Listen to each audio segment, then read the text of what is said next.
I want you to watch Alex Jones continue to cover for Pam Bondi and the Trump administration while they refuse to release any new Epstein files. And why do you think they're refusing that? I mean, how many days ago, how many weeks ago did Pam Bondi say, yeah, we're going to release them. And what I saw was disturbing. Take my word for it. Tomorrow, Jesse, breaking news right now, you're going to see some Epstein information being released by my office. What you're going to see, hopefully tomorrow, is a lot of flight logs, a lot of names, a lot of information, but it's pretty sick what that man did. It's sitting on my desk right now to review. That's been a directive by President Trump. They've been sitting on her desk. She's just going to redact the names to protect the victims, and we still don't have it. Listen to Alex Jones cover for Pam Bondi and the Trump administration, and watch even Owen Schroyer disagree with him on Pam Bondi, and then they get into the JFK files. Listen to this. This is a whitewash, just like with Pam Bondi, and she didn't know that. She finally figured it out because we had whistleblowers we had on that got to her from the FBI. She put the cover note saying, I've been BS. They did raid it. The feds didn't release it. They made the head of it step down in New York. That's BS, Alex. She said, I have the files on my desk. I have them sitting on my desk. It's sitting on my desk right now. She didn't know. She had them right there. She tells Fox News and Jesse Waters. FBI, Comey's daughter's still there. She ran the Epstein cover-ups, the P. Diddy, all of it. And now we're 2-3 weeks later and we haven't seen anything from Pam Bondi. So if she doesn't start releasing that stuff now, the truckload she got, we got some big problems. But we got some big problems that Alex will never address again. We got some big problems. He will never point to somebody, Trump, in the Trump administration, go, oh man, you picked a bad AG. Why did you pick this AG? Is she a sycophant for you? Is there something in those files we need to know about Donald J. Trump? Why is Pam Bondi covering for your ass? What's going on here? Nothing significant will ever come out of the mouth of Alex. I bow down to globalist Jones. Again, Trump is spending hours a day on the phone with Putin and Zelensky. It's just, he's got not 100 things to do. He's got thousands of things to do with millions of parts. And cutting off their funding is the most devastating. It's why they're squealing like stuck pigs, Owen.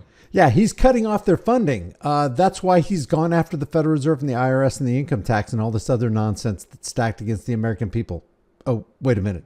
Oh, he's not. So if you don't cut off the Federal Reserve, you don't cut off their funding. What was it Elon Musk said the other day?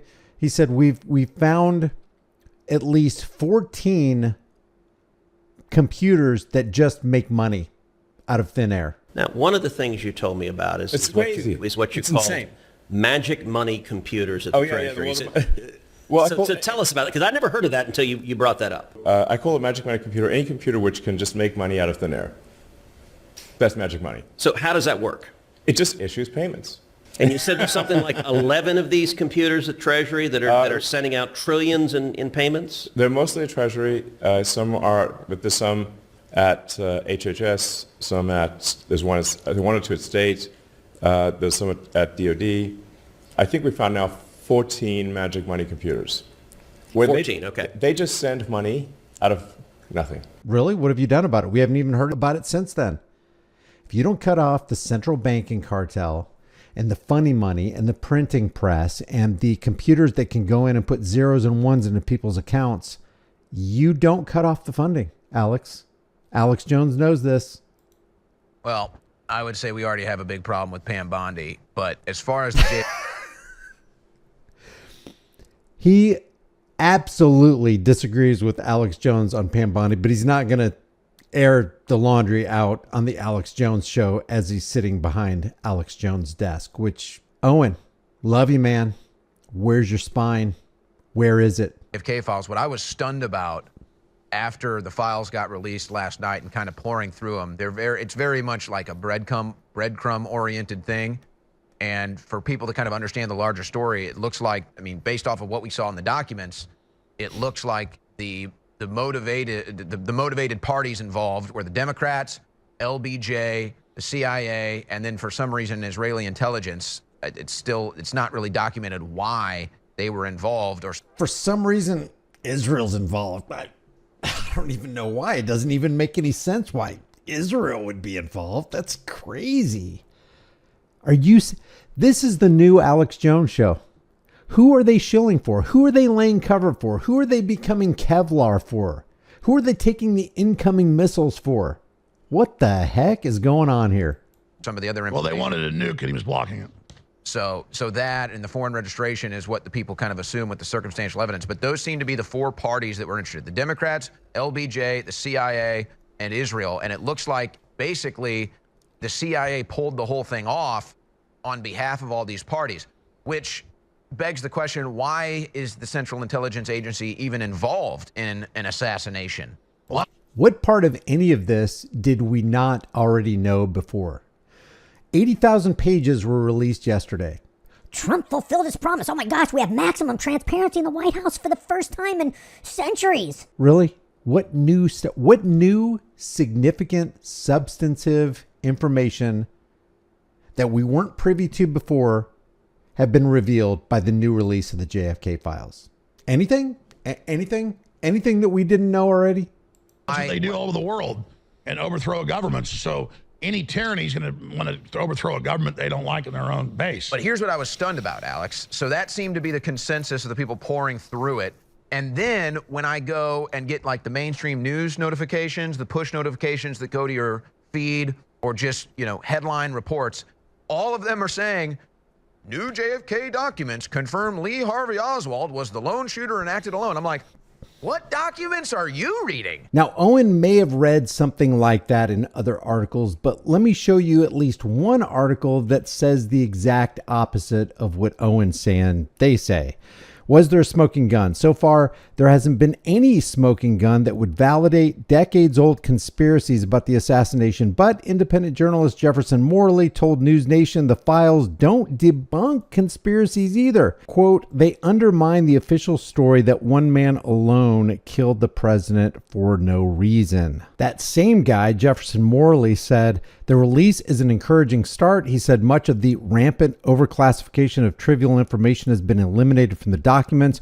And then he said what was released Tuesday did not include 2/3 of the promised files, any of the recently discovered FBI files, or 500 IRS records. So while I have no doubt that some of the articles, a lot of the articles, especially the fake stream CIA infiltrated Operation Mockingbird MK Ultra media articles, say that, yeah, that official story we told you back in the 1960s, Magic Bullet and all that kind of stuff. Yeah, that's the way it really happened. I have no doubt some of those articles are saying that, but at least a couple are opening the door to, well, maybe Oswald wasn't alone. Yeah, it's all the CIA handling him, controlling him, but then there's other angles of their investigations where they're saying it's him, because obviously they loaded up the investigations for Congress with their bull. Somebody's like, oh, these documents, this will tell us.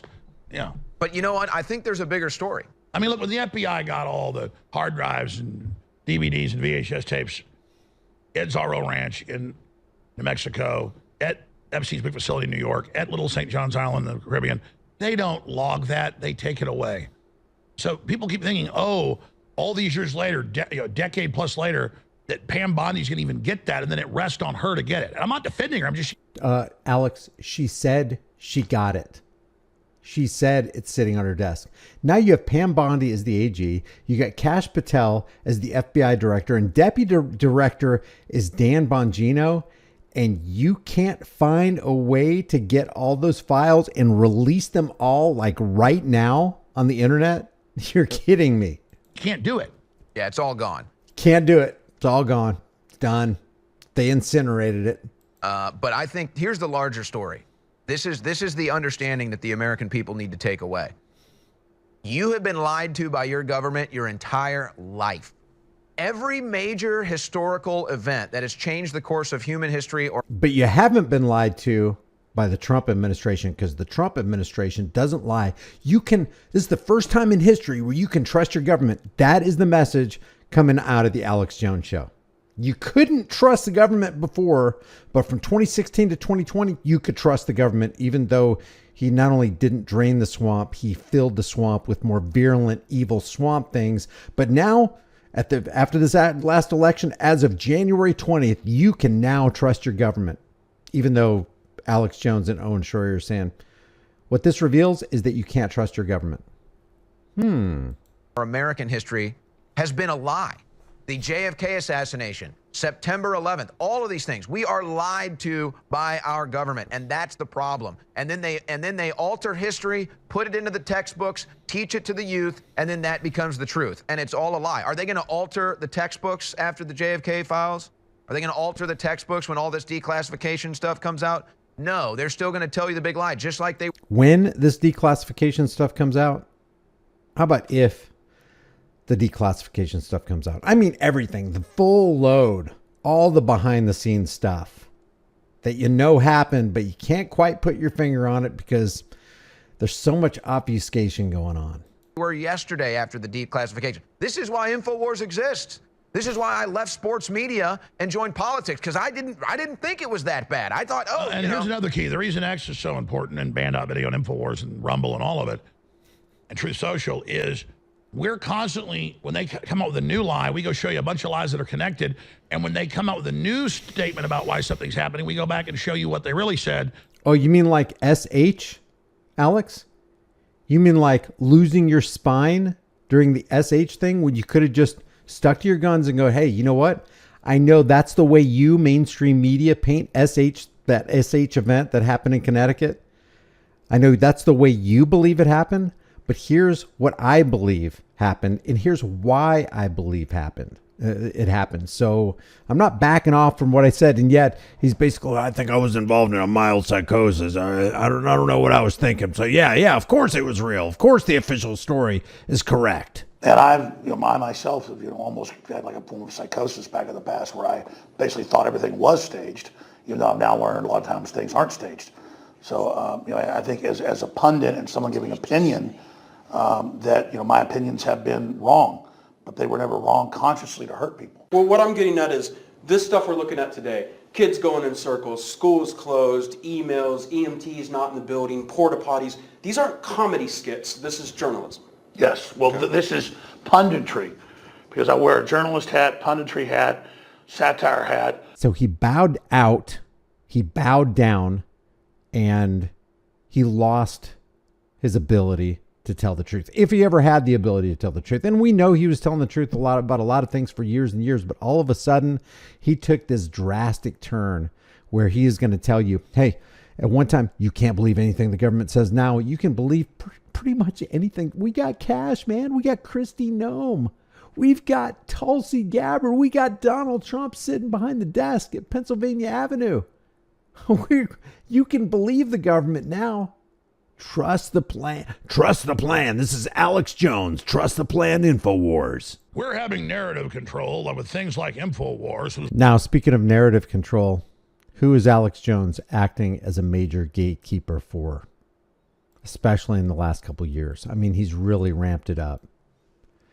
Who is he gatekeeping for? The Trump administration that's controlled by who? Congress that's controlled by who? Who's his major political donor? Donald Trump.